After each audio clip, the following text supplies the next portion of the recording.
Captain on Insights. Two eyes in the middle. INSiiGHTS, where we always talk the talk.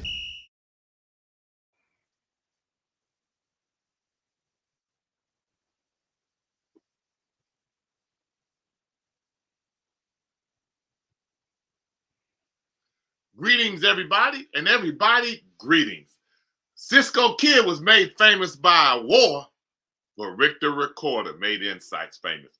Welcome to the show, Coach Clayton Cisco Kid. Cisco Kid was a friend of mine. Wah, wah, wah, wah. What's happening? What's happening, my Insights family? To the esteemed Mickey Clayton, the coach, to our unseen executive producer, and to all of you. What's happening, folks? What's going on? I'm feeling good. Kid got you, didn't he? Cisco Kid got you. hey, I want the fans to know this though, because this is very. I have to say this, Coach. Okay.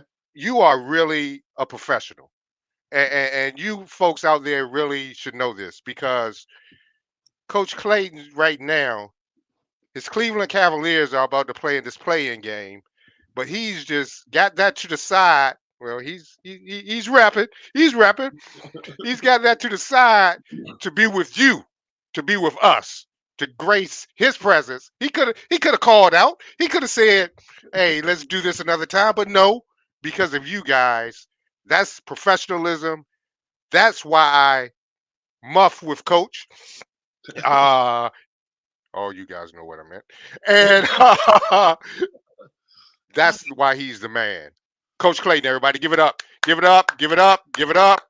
No golf claps. Give it up. Give it up. I don't hear y'all. I don't. Man, y'all tripping. I don't hear y'all. Y'all tripping. Say you don't hear him, right? We appreciate it. We appreciate it. Anyway, Rick, we appreciate you. You know, that's why we get along and have gotten along over the years. We would go over there, play some basketball and do all kind of things. You know, we did what we do, you know, so it was always fun. You know, back when you were a student at Florida A&M University, the Florida A&M University. Hey, it was pretty exciting times during that time. And now, it really was. You know, boy, oh boy. Our last show, you know, Tiger just, okay.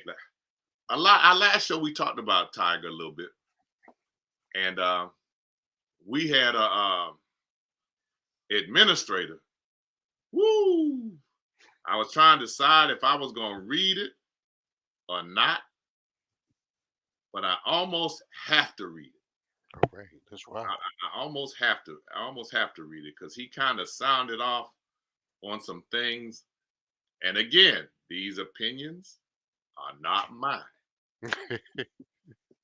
Okay. Going into it, he said, I hope Tiger kicks some butt after the white establishment wrote him off with such indifference. Good to see Gaither's renovation. Black folks should be proud and push for historic designation as a stark reminder of white oppression. Oppression which is being renewed today by DeSantis Santos with his political thugs. The opinions of this show are those of and not of Mac 4 Enterprises. Thank you very much. But I had to read them. Yeah. I had to read them. I mean, another comment. Somebody said, looking at renovations at Gaither, he said, I want to take up golf and play golf again. Another comment. Glad to see the city treating Gaither almost as on the same footing as Hilaman. It really looks nice. Coach, thanks for showing that to us. Another one. Jan Auger really spoke well. We're glad that she was over there to protect the city's investment and to give the citizens of the community something else to look forward to. I mean, we got a lot of comments from one end to the other, but we got a lot of commentary on golf in the city. And honestly, I was pretty happy about it. The guy who's responsible for teaching me how to play golf when I play well, when I don't play well, he doesn't know me. But that would be Brad. He's coming on it a little bit. And he and Jan both talked to me about doing a show on how we could get more minorities involved in golf. And one of the things that will encourage to get more minorities involved is Tiger playing. Yeah. Tiger moves the needle in golf. Oh, definitely. Oh, definitely. And you could tell. I mean,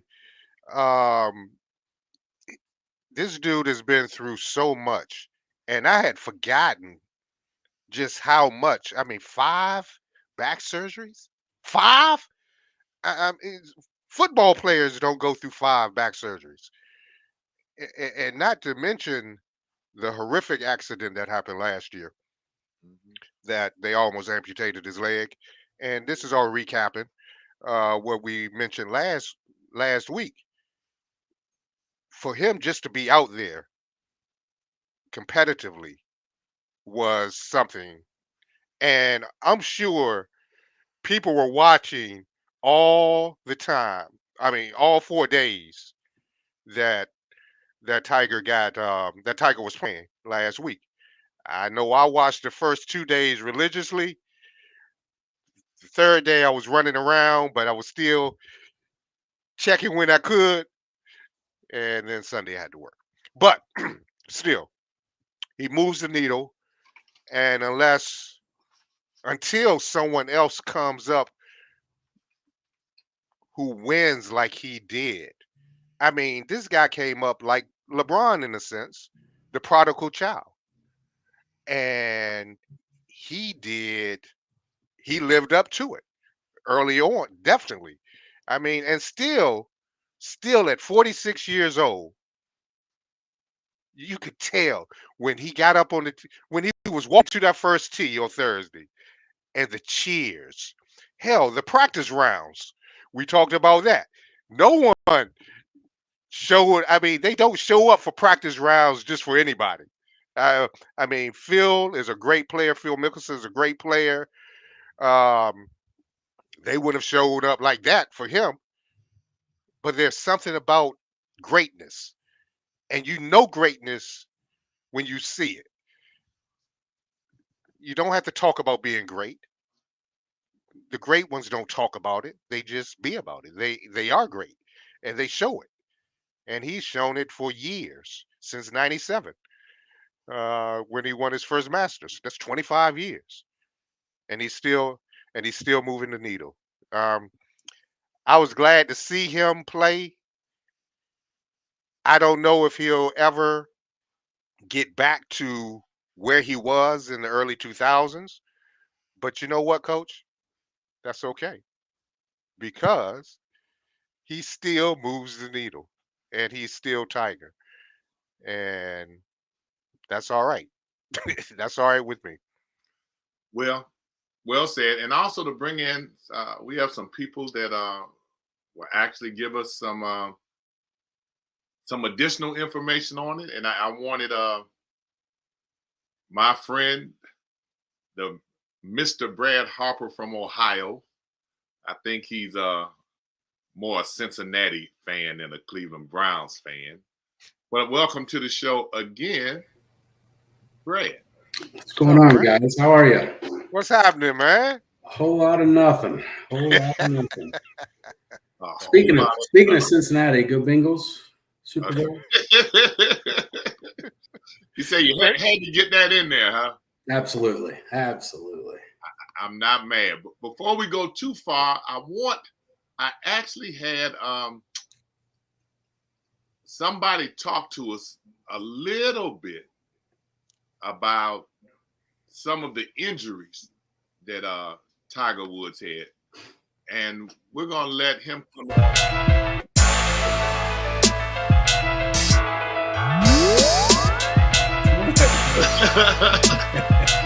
Shoot, that was an accident. I had to bring it back in.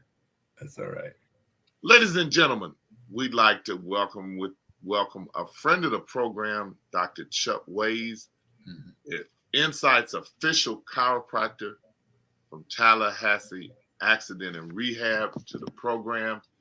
He himself a big-time collegiate athlete, children who are big-time athletes. He understands your injuries, your stress. Sometimes he understands that better than you do. So you make sure you go see them at Tallahassee Accident and Rehab. Dr. Ways, welcome back.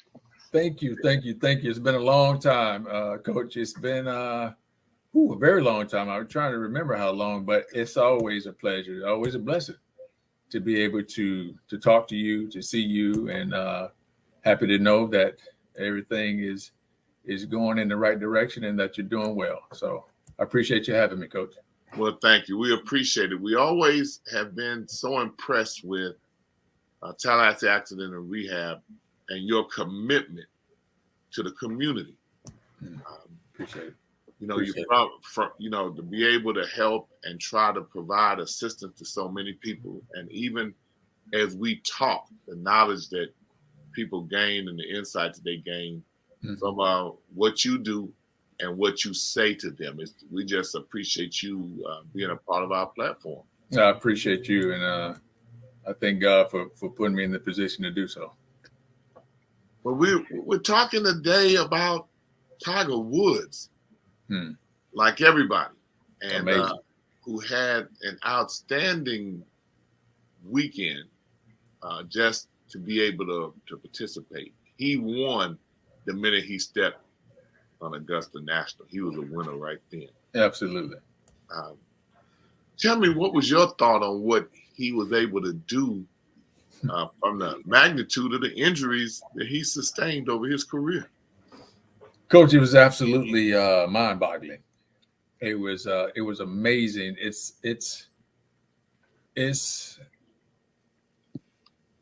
amazing how a man could sustain the injuries that he sustained and to be able to step out there and compete at the level that he competed.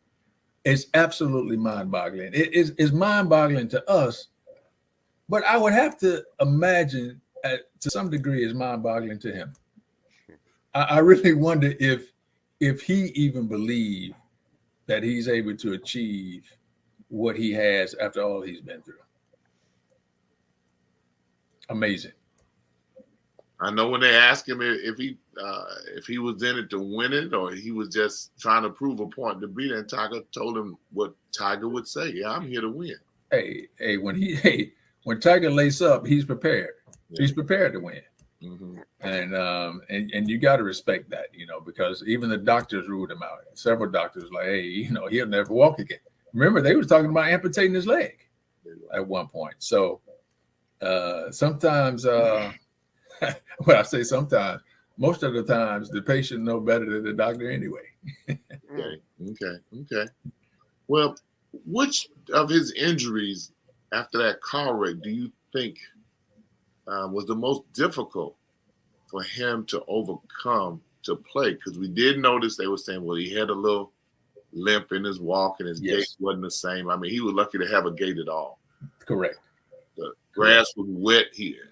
Augusta is extremely hilly. Yes. What do you think? I mean, in terms of the one that was the biggest challenge for him to overcome?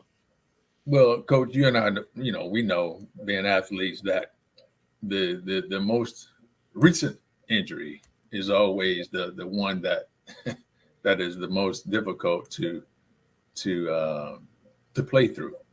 And so the one from last year, I think it was last year when he had the car wreck and sustained, a comminuted fracture in his leg. Wait a minute, Doc. Wait a minute. What fracture in his leg? Yeah. So from what I understand, he had what they call a comminuted fracture in his right leg, if I'm not mistaken. So, Coach, imagine an eggshell being cracked or cracking an eggshell. I'm pretty sure it was his little bone, the fibula and the tibia, the big bone in his leg, was just shattered like an eggshell to the degree that the bone came out. The bone literally came through the skin. So for him to be able to rehab in this amount of time and to be able to walk, I think they said he walked over 4.3 miles, over 11,000 steps.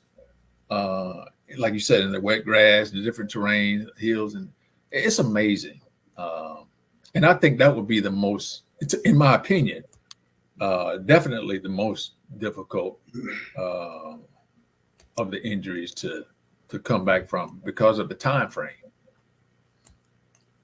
Well, then you throw in the back surgeries he's had, and then he's walking with the leg. And then I noticed that there was an issue because he stopped. He didn't wear his Nike shoes. Oh, yeah. And I think they're going to try to work something out with him. He had a foot joint. And I think with his foot and leg and back injuries, yes, I don't think he was as comfortable right in Nike. So what do you imagine is getting ready to happen there? Well, they're going to have to accommodate him. I mean, I understand the politics that go with that. But, you know, in that same car wreck, if I'm not mistaken, he also, I'm pretty sure he fractured his ankle as well. And then recall he's had several Achilles injuries. So for him to be able to do what he need to do, hey, Tiger need to be able to wear whatever shoe he can to help him play at the level that he need to play. And I think Nike will come around. They'll come around and accommodate him because at the end of the day, Tiger is the brand. Can you imagine when they come, and they will come out with the new Tiger Woods shoe? No doubt. And is helping him and accommodate him through all that he's going through. Can you imagine how many people will want to get that Nike shoe that Tiger has? No question about it. No question about it. And it kind of, you know, because he talked about lacking that range of motion in that leg, and so you got to know that somebody is going to develop a shoe or obviously have developed a shoe to help him through his ranges of motion and just to absorb the shock and help him with his foot support. So yeah, you can imagine everybody is gonna definitely get that shoe. But yeah, whatever it takes to get Tiger to play at the level he needs to play, that's what they'll do. Yeah, because everything else he had on was his Tiger Woods gear and his Nike gear. He just didn't have that shoe right. on. That's right. He had to wear what was most comfortable for him with the conditions he had. So Nike didn't bother him about it. Yeah, no, and I'm sure that was a conversation prior to the Masters, because one thing we know, you and I know, all athletes know, is that Tiger didn't just, you know, wake up one day and say he's gonna play in this tournament. I mean, he's prepared for this. I mean, he's prepared for this. So at some point along the way, he determined that, hey, these shoes aren't working. Hey, let me get another shoe. So I'm sure that was already, you know, part of the conversation. And I think his next one that he's decided to play in will be July. As he played each day, you could see he struggled more. Yes. Yes. It was more difficult for him, you know. Absolutely. Yeah, good first day. Yeah. But then that second day, you know, his short game was a little off. But again, why are we even? I mean, for him to have even stepped out there and played one hole is quite awesome. And it's amazing that we even having this conversation about his struggle. But that's how we are. We expect what we expect from Tiger, you know, and sometimes it's hard for us to fathom not only what he's been through, but how he's overcome all these injuries. It just goes to show you the mental fortitude that these professional athletes have. I mean, shoot, Coach, you and I, you know, I roll an ankle and I'm ready to take it to the house. I mean, you know, people have headaches. This guy's had 4 back surgeries and multiple knee surgeries and had tumors taken out of his knee and ACL reconstruction surgery. So his mental aptitude is off the chart. I think that's one of his strongest assets. No question about it. How strong he is mentally. No question about it. And off air, we had talked a little bit about the influence and effect it has to have on his children who see him go through this struggle and persevere, and what that does for them to know that no matter what they're faced with in life, they can't quit. They can't stop because they got somebody living in the house who just overcomes odds and all the time. And I know in his mind, he had to be thinking that my children have to see me persevere. No question about it. No question about it. I mean, you talk about setting the bar high, and for his children to have seen him, when he was down, when he was in the hospital, when he was laying in that hospital bed with the tubes and all the stitches and everything, and now to see their dad go out there and compete in the way he did. I mean, you're talking about setting the bar high. You're talking about putting the pressure on some kids to excel. And you got to know as a dad, coach, and myself as a dad, that's probably Tiger's biggest driving force. I mean, can you imagine the rigor of his rehab and the pain that he endured just trying to get back to this stage? And I guarantee you, the whole while he has his kids' pictures somewhere posted to motivate him to keep pushing it. That's a testament to his character, man, and to his fortitude. And you can probably comment on this as well. I remember Dr. Haney over at TOC told me, said, when he does surgery, he'd much rather operate on an athlete. He said, if he didn't have to do anybody, that'd be fine. But he'd rather do an athlete because athletes are not trying to rehab to walk. They're trying to rehab to be able to run and jump and be better than what they were. Yes. So their rehab is far better than the average person. So you can just imagine what his is like. Absolutely. And his team and the people around him,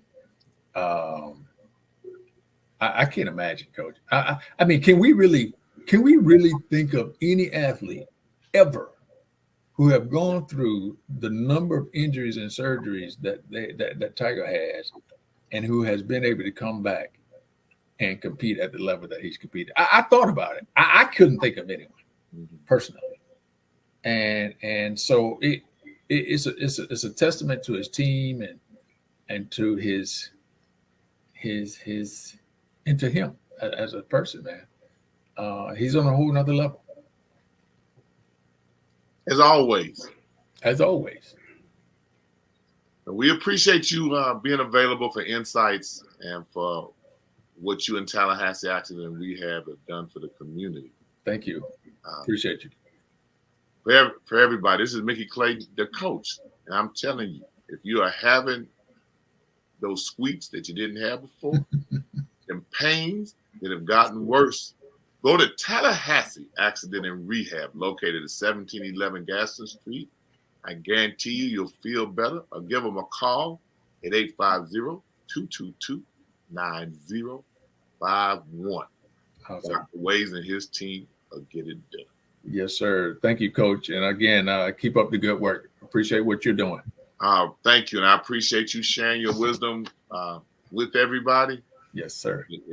It's a part of the community, and we appreciate you for being a part of it. All right. Thank you so much. God continue to bless you.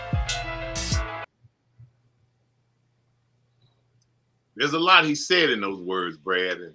There's a little, yes. I was actually, I was going to go over a list of injuries and have you guys guess if it was an NFL football player, because the injuries that he's had to overcome. I think the first one, 1994. It is 2022. And there's a list. But he does it. He comes back from every one of them.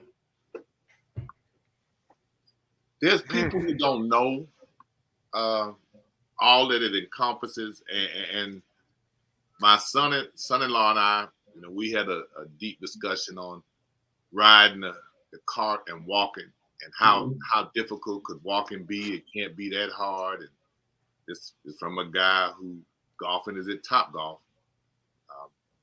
try to get him to go with me. He won't go. But I'm trying to explain to him that walking entails a lot more than what you think.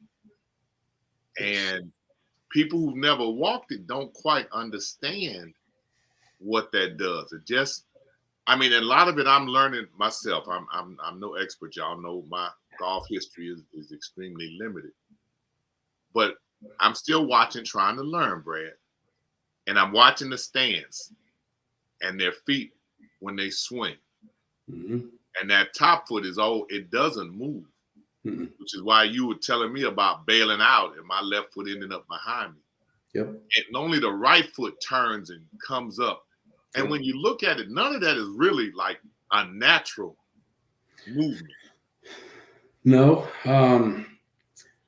And for your average golfer, that movement this way, if we're not moving those hips and we try to do that, there goes your ACL. So if you watch those guys, when they're here, they're turning those hips around, which is kind of alleviating the strain off that left knee. But Tiger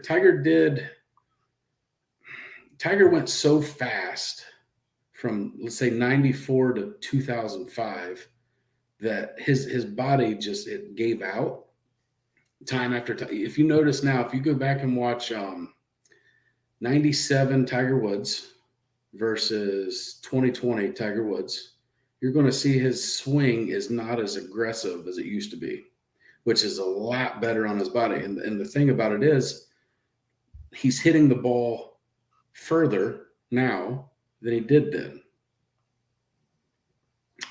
You know, when we're doing our lesson, Mick, and I said, you know, slow down just a little bit. Don't try to kill it. That was him back in 97 to 05. I mean, he just swung out of his shoes, and his body has paid the price for it. I have not heard it quite put like that, Brad. Because I did hear him say at one point, day one, he was under the trees, and they made a comment about he looked like the old Tiger, how aggressively he went after the ball to hit one of his more famous shots that he would hit from a bad position. Yeah. And when you see him, his swing is smoother. It seems smarter. But it's just so much to it. I mean, we were talking about the Nike shoes and having a shoe that you're comfortable in. Mm-hmm. Okay, me being uncomfortable in one is different than Tiger being uncomfortable in one. Yeah. And what he has to do to turn, what he has to do to be comfortable. The Masters had to be exceptionally well drained, but they said it was still mushy. Yeah. I talked to some people and they said, I think it was either Thursday's, I think it was Thursday's round that it was wet, like ruined pairs of shoes type wet.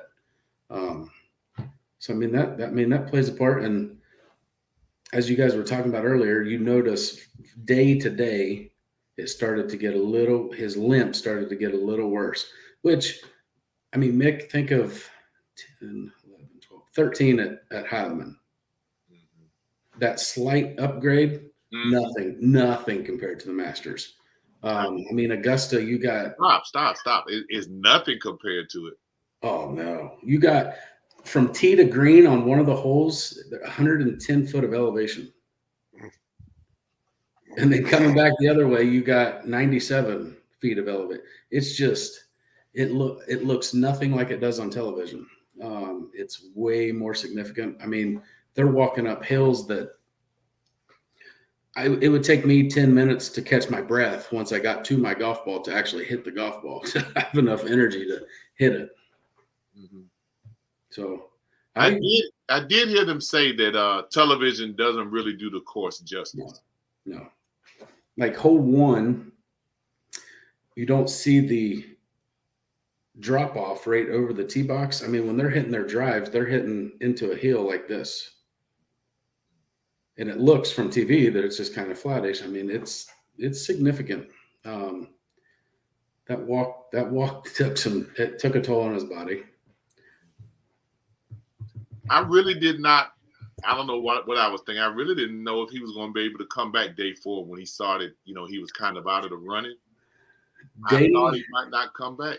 Day 3, now this never crossed his mind, but as us looking, you're thinking, should he play Sunday or should he just call it quits, give it? But that's not in his body. That's not in his mind. He'll never give up. So I give him all the credit in the world to be able to 14 months after that injury to come back and play. And that condition. How much does the injury to the back play to his range of motion when you're talking about the movement? How difficult is that for him with his back and the surgeries? I mean, your back is key. You get those shoulders completely turned and there's a little bit less of the hip turn, and then you're firing from the hips. That's just torque in your back.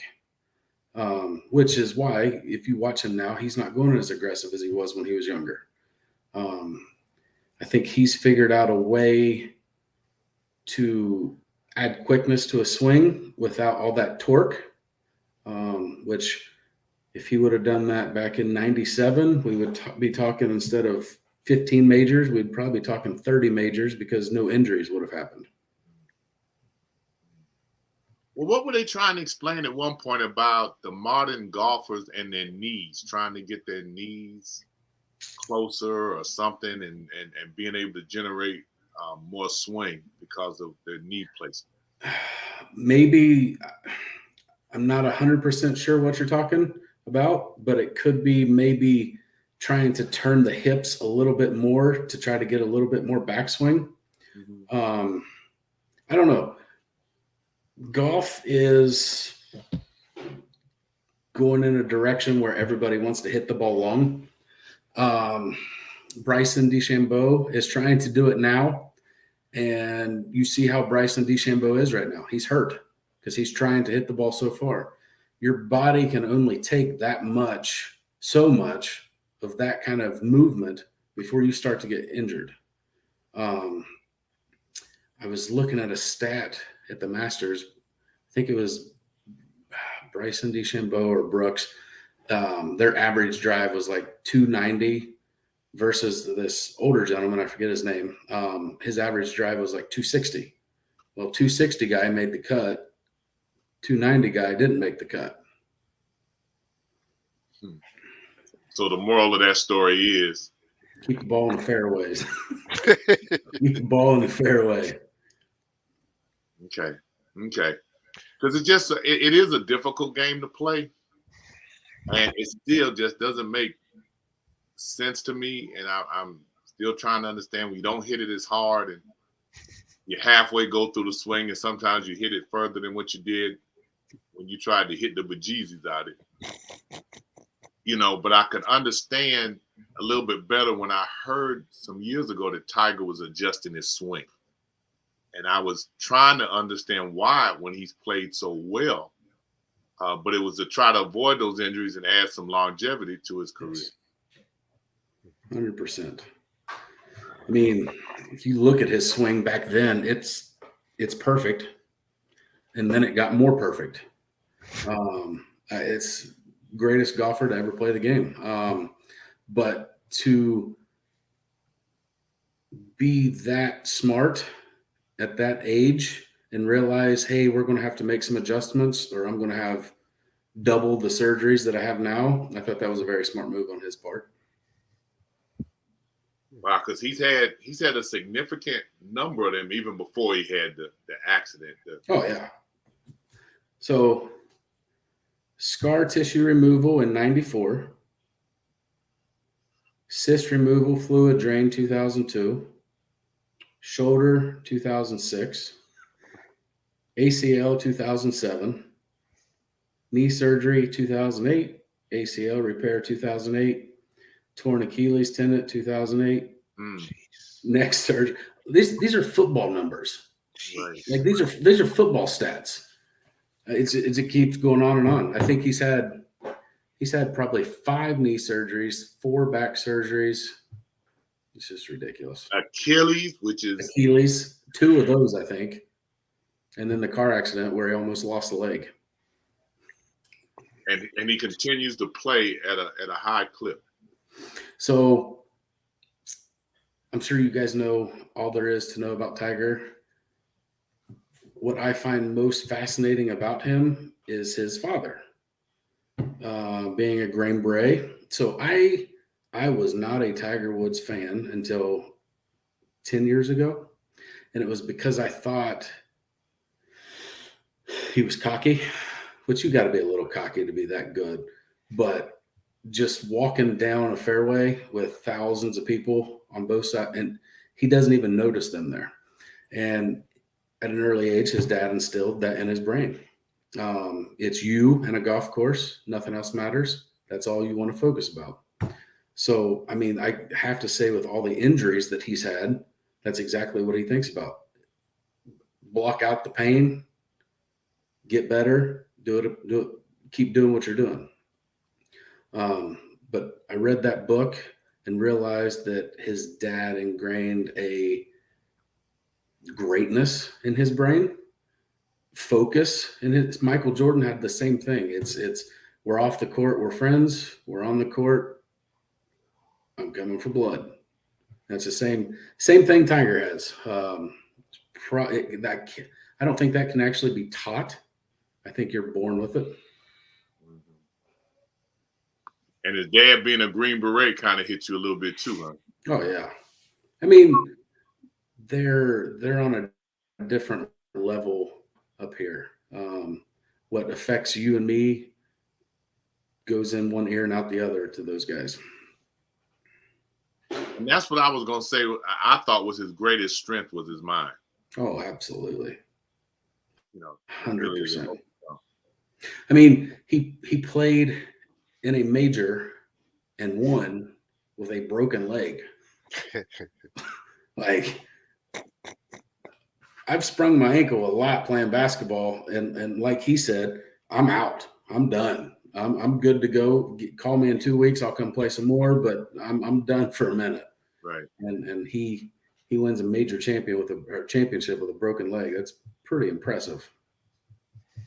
The other thing that I thought was impressive was the outstanding reception he got from the people there. I mean, they showed him about as much love and respect as it was humanly possible to give. So think about this. Tiger's 46. Is that correct?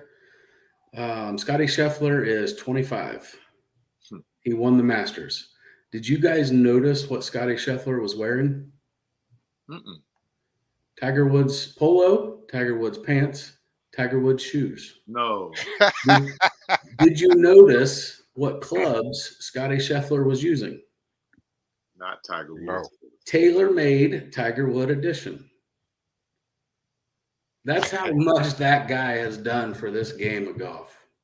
Like, he is golf. That's all there is to it. Golf would not be what it is now without Tiger Woods. Wow. I know the only time I watch it is if he's golfing. I am a golf pro, coach. I haven't watched a golf tournament probably since he's played in the last one. He does it for me. There's a few people.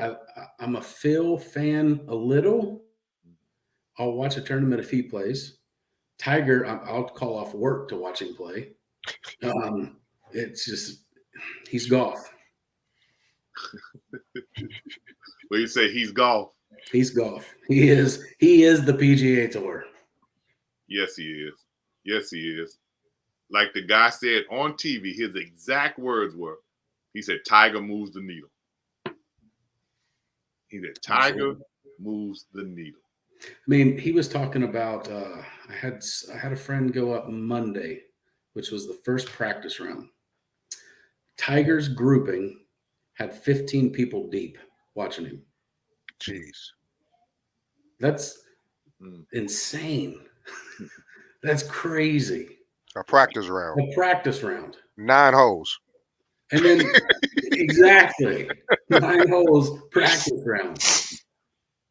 I mean, if I would have went, I couldn't have watched him. That's how many people were there. I could have been in his group, but I wouldn't have seen anything that he did. Wow. So you wouldn't have been able to see it, huh? Mm-mm. How Yeah. long before he starts do people start gathering on the course to be in that front row? The guy that gave me this hat, I seen him today. He said that he was there Thursday, Saturday, and Sunday. And he said he got there at 7:30 thinking that he would go put his chair out on a hole. He said not a chance. He said people were getting there at 4:30 in the morning, standing in line, running to where they want to go. Yeah. Wow. I mean, you can't follow him. You have to get there at 6:00 in the morning, say, I want to see Tiger on hole 17, go to 17 and wait until the first group comes so you actually get to see golf. Mm. Yeah. Mm. You got 4 hours sitting on hole 17, not watching anything. Wow. Yeah. And they say they don't allow you to take cameras or your phones. No. So you better etch it in your memory bank. Exactly. I mean, if you go there, it better be etched in your memory. It's a beautiful course, huh? Oh my gosh. The guy that went up there, he said that he has seen turf not as nice as their fairways. Ooh. Yeah. Ooh. I mean, there's lots of money that goes into that golf course. Wow. Well, Brad, as always, we appreciate you coming on the show and sharing just a small portion of the insight and knowledge that you have about this game called golf. Your absent student will be back as soon as we get together. Your schedule should not get so full. Hell, I keep sending people to you. I'm not going to be able to get in to see you. Hey, you're always. I got a spot saved for you. You're still in my calendar. Nobody's taking that spot. Oh, then that's what we'll work on. See, I like to hear that. I want to. Before I go, I want to start an argument. Actually, for people. This isn't between us. I just hope people call in and it's like, blah blah blah. People that say Jack is better than Tiger or Tiger's better than Jack, record majors 15 versus 18. I was looking and a thing came on my Facebook or Instagram or something, and I did not know this. Jack Nicklaus has won 18 majors. He's played in 164. Tiger Woods has won 15 majors, and he's played in 87. Ooh. Did you know that? I didn't know that. Ooh. Yes, Jack has more majors, but he's also played in 80 more. Double the number. Double. Wow. All right. I just wanted to leave you with that. Oh, now that's food for thought there. Yeah. You know, that's food for thought. Sports are for women. Just left a comment, and she want to know what the phone number is. I told her type it in, and we'll answer her question. She has a question. Sports are for women. Hold on just a minute before we leave. I'll see if she had something else additionally she wanted to make a comment about. But one of the things that we have coming up in this golf is that there is a question, and I really want to have a panel discussion soon on how we can increase minority golfers in the community.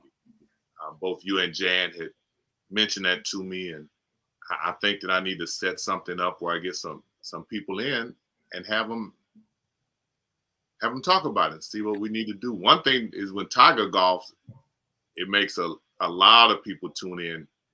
The casual golf fan, which I consider myself, tunes in to watch it too. Rick? And even the non-golf fans. I mean, because before Tiger, BT, I couldn't tell you I watched any golf, any of the majors, or even just flipping the channel. I'll flip, look, keep going. But he got me interested. So when I turned 40, my wife got me clubs, which I only used for about 4 years. But anyway, that's not the point. You're right, Coach. I think he does. he does. I mean, everyone knows it. He moves the needle, but there has to be something we can do on the ground, in the grassroots level, to get people excited post Tiger, or if Tiger's not there. So I would love to listen to that, to this forum, and just hear what the pros have have to say about that. Well, remember we had Terrell Buckley on, Hmm. and he was starting some camps and initiatives for the youth. And in fact, he just had a tweet that he put out, and all it said was, "Everybody stay tuned. A major announcement's coming." Did you say Terrell? Yeah. So he has the nonprofit. I didn't know if I was supposed to say this or not. You can. I'm doing two kids that are in his nonprofit organization right now. And he's trying, he got with me and said that he's going to try to get as many as he possibly can send my way.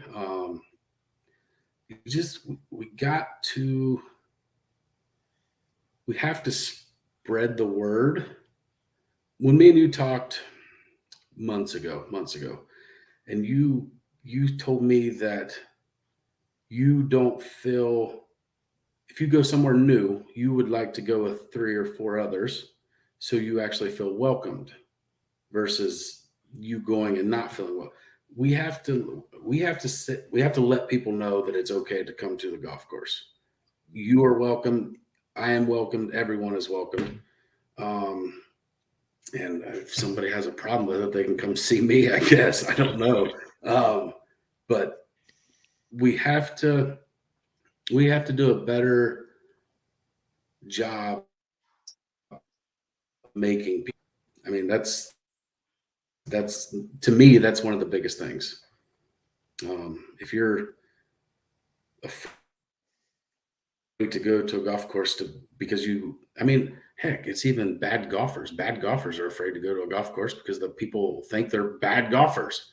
We got to do a better job of making people feel welcome to golf courses. And there's even a difference, and we talk about it sometime in Hilaman and Jake. Now, in all due honesty and being transparent, when I started going to Hilaman, the staff at Hilaman was friendlier towards me than the staff at Jake. And the staff at Hilaman, I don't know how they even learned your name when you first start. I mean, they speak to you by name and everything. And I told, and Jan, I didn't know Jan, but I told her that it was just amazing to me that with the number of people that come in here, that you remember people by name. And it wasn't the same way at Jake. But at Jake, the golfers are all like a family.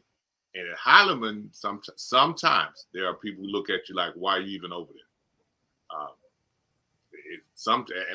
They have not said that, but it's just almost a sense with some. But for the most part, they're pretty good. I've met a lot of good people over there at Hilaman and at Jake that follow this show and have helped me with my golf game. So I've enjoyed going and traveling to different courses, and our courses in the city, they kind of stand up to a lot of places I've been. We don't have a reason to be embarrassed about any of our facilities here locally. They're pretty good. At least among city courses, it's one of the top city courses I've ever been to. Yeah, it's in really good shape. And I think this is what sports are for women. Nobody's better than Tiger, child prodigy. And she said, Tiger made minorities watch golf. Even now with his son, everybody is tuned in. And those are accurate. We agree with that. And sports are for women. You need to stay tuned because we have a show coming up very soon about it. Some women who empower women. Some former student athletes who've grown up to be very successful. And some of them are very youthful and have been able to evolve their own personal careers. So stay tuned for those shows. Brad, I appreciate you being with us. Again, you are always welcome. Thanks, Brad. Guys, I appreciate you having me on there. Anytime you guys need me, I'm here. I appreciate it. He's been a man of his word. He's still working on my game. That takes a lot of work, but he's still working on it. But now when he tells me things, not that I can do it, I at least understand that I'm supposed to Understand it. Understanding. Right. You're exactly right. Thanks, Brad. I appreciate you. Coach, Thank you, guys. I'll talk to you soon.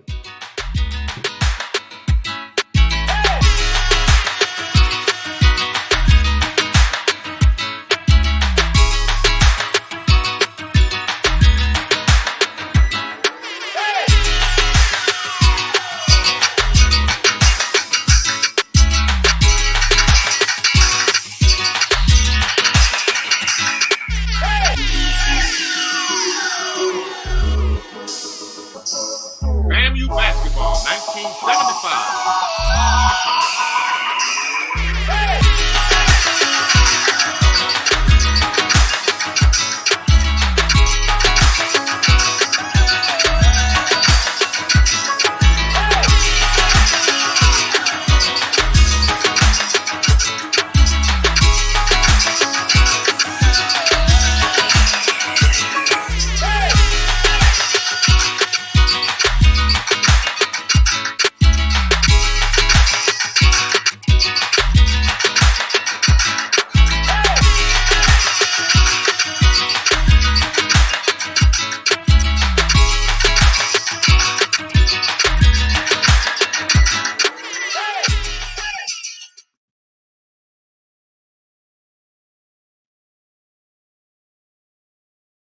Was that Gaither? Gaither, 1975. Let's see. That was around the coach's era as a player, wasn't it? Yes, sir. Yes, sir. Close friends were able to bring that to me. I'm going to show more of the game. That's just a teaser, taste, a sample. Wow. Gaither. Back when old school was playing, and we didn't think we were old school then, but we sure enough old school now. We're old school now, Rick. Yes. But that's not a bad thing. That's a good thing. Hey, it shows longevity, doesn't it, brother? Hey, that's a good thing. That's a good thing. What's the saying? It's better to be seen than to be viewed. Absolutely, that's what it says. Hey, we got something here because we headed towards the NFL draft, but we got a. Legend is more than having gaudy stats or being the first to accomplish something. Sometimes it just takes conviction to do the right thing, even if it means sacrificing everything. In today's segment of Legends of the Game, we look at a man who took a stance and has taken on the challenge to battle for a better future. In today's Legends of the Game, we spotlight Colin Kaepernick. Not much was expected from the mobile, strong-armed quarterback out of Nevada in the 2011 NFL Draft. Looked at as a developmental quarterback, critics were down on Kaepernick playing out of the pistol formation in college. Some questioned whether he had the mentality to make it in the NFL. Sounds familiar? 5 quarterbacks were taken before Cap was taken in the second round by the San Francisco 49ers. With the Niners, however, Cap became a rising star. He took over the starting position midway through his second season and took off. Kaepernick even led the Niners to the Super Bowl, although they fell 34-31 to the Baltimore Ravens. Right then, his career should have blossomed, but he took a knee. You know the story. His last season in San Fran in 2016, Cap was coming off injury and started the season as a backup. During the preseason, he took a knee during the playing of the national anthem, and all hell broke loose. Kaepernick even said it was about racial inequality and police brutality, but that didn't make a difference. Everyone had an opinion, from opposing teams and owners to players, and even the 45th president. The pressure was too much for the league, who believe in protecting the shield at all costs. And when the season was over and Cap opted out of his contract, no team would sign him. The league was able to harp on his 28-30 overall starting record as to why they didn't sign him. Yes, he was 3-16 in his final 2 seasons with San Fran. But the first season, he dealt with injury. The last, San Fran was just horrible. Even with that 1-10 mark that last season, he threw for 16 touchdowns and just 4 interceptions. We all know the truth. He was blackballed for taking a knee. The things he did after leaving the game, however, have been remarkable. Cap gave $1 million of his own money to organizations fighting injustice. Through his own foundation, he started a Know Your Rights camp to raise awareness on higher education, self-empowerment, and instructions on how to properly interact with law enforcement. It took the deaths of George Floyd, Breonna Taylor, Ahmaud Arbery, and the protests that followed in order for NFL Commissioner Roger Goodell to admit the NFL got it wrong. But that still didn't get teams to sign Cap. Heck, the two sides couldn't even get a workout right. This man did not get arrested. He never had to face suspension for violation of the personal conduct or enhancement performing drugs or anything. He didn't sit during the national anthem or turn his back. His protest was peaceful and silent. It was never about the military. It was to bring awareness of the lack of accountability in law enforcement, police brutality, racial inequality, and social injustice.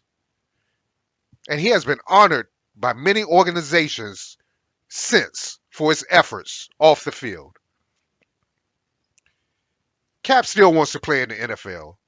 He recently held a workout at halftime during the University of Michigan spring game to show he still could play. And even after missing 6 years, I believe Cap is better than a quarter of the starting quarterbacks today, and plenty of the backups. The scrutiny on this man forced out of his profession on some BS. He deserves a shot at whatever he wants. But even if he doesn't play again, one thing is certain. Cap is on the right side of history. Many have sacrificed their own livelihoods for the greater good. A principled man, a man of high character, and did I mention, he is a Kappa man.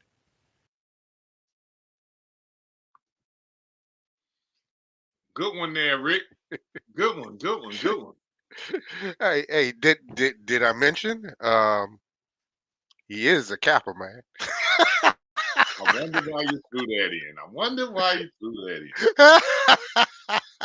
in. To my brother, say yo. See, there you go. I have to put this comment back up here from Sports Diva, who made a point about the uniform of the 70s. I turned them shorts. Boy, did we hear a lot about that as time went on. Then when they wore the baggy ones, we were dogging them. Where they going with them big old baggy shorts on Michigan wearing? Girls on my team didn't want to wear it. Coach, you fall down, they too loose. People be looking all up your shorts. I said, boy, y'all just, okay, that's a perspective. We'll keep them like they are. But I want to thank everybody for being with us.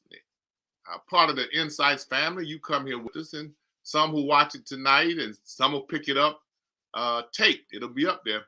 Y'all stay tuned. Insights got more news coming for you in a short. Rick, I appreciate you as always, and the things you do for the program. Thanks, Coach. I appreciate you. You know that. You already know. Right, you my guy. We got to look out for each other.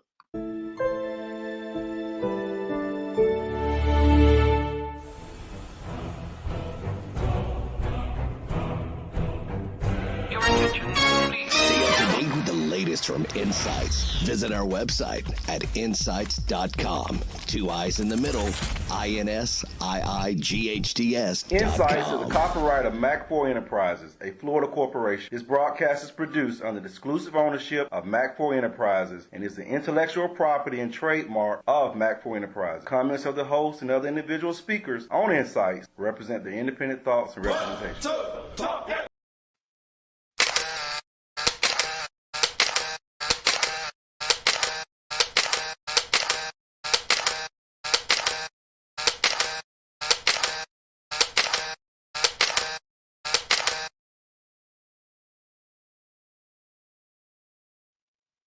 Remembering the legends.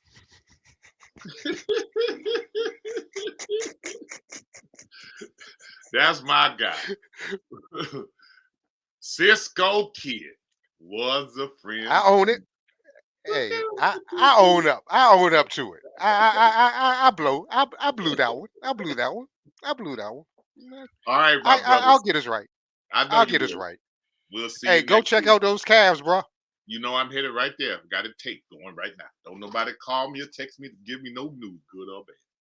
Peace. Peace.